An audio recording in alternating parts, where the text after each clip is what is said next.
Ladies and gentlemen, for the past week now, I have been telling everybody over on my Twitch streams that we are going to be seeing a buff apocalypse very soon in Wonderlands. I think it's very clear to anybody who has played this game that a lot of testing was missing regarding the balance of weapons at endgame. And today my predictions were confirmed, as a new hotfix has been released for Tiny Tina's Wonderlands, introducing a ton of new changes, but more specifically, what I believe is the start of the buff apocalypse. Wasting no time, firstly, Gearbox says that a mini event has been activated in-game until the 14th of April, and it is called Optional Opportunities. For the duration of this event, there are going to be loot enemies showing up even more often in Tangle Drift and Mount Craw, two major quest locations that you can go and get into the game. So if you want to get some loot enemies, you can now go there to hunt them. Additionally, the Chaos Chamber featured run has been updated, now with a new layout and featuring Parasite and the Pigwort boss. So if you are one of those people who likes to do the featured run in the Chaos Chamber, there is a new one for you there. Gearbox say that these chambers are going to rotate every week at Thursday 9 AM PT, but whether or not they do, that's to be decided. We know that Gearbox does have a history of sometimes delaying things, but I would take their word for it on this. Now, into what the whole video is about here, the main meat of this meal, the buff apocalypse. Let's talk about it, boys, because we've been expecting it for a while now,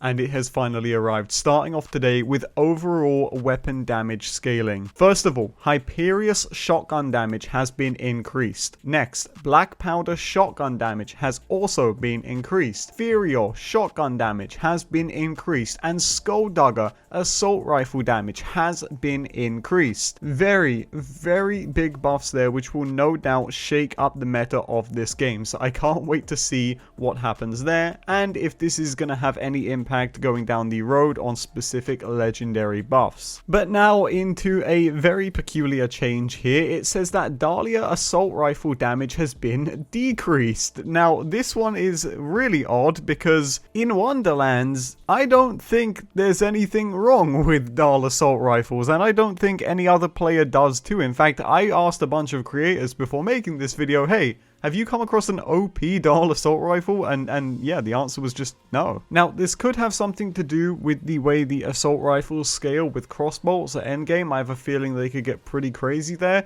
But in my honest opinion, they weren't a big issue. If anything could have been decreased, or as many people are going to refer to, nerfed in this hotfix, I would have rather it been stuff that's actually broken, like Torgue stickies on a lot of guns are incredibly broken. But I don't think Dahl assault rifles deserve to be jumped like this, but nonetheless, they have been toned down. Let me know if you guys agree with me by dropping a comment in the comment section down below. But moving on, I'm just going to skim through these because the rest of these seem to just be little fixes and whatnot. So first of all, the stairs in Brighthoof eating items has been fixed. The waypoint during the Burning Hunger side quest will no longer disappear when you go back to Tangle Drift. The legendary marshmallow spell now has fire before it spawns, so it looks as cool as intended. That's the actual wording. The Spore Warden's barrage skill will now properly receive damage boost from rings and will work properly with the Clawbringer's firebolt skill and the spell shot's 1 slot 1 kill skill. So if you're a spell shot who is narrowly avoiding the nerf when it eventually comes, have fun. The Cow Khan and the Heckwader of the Hurricane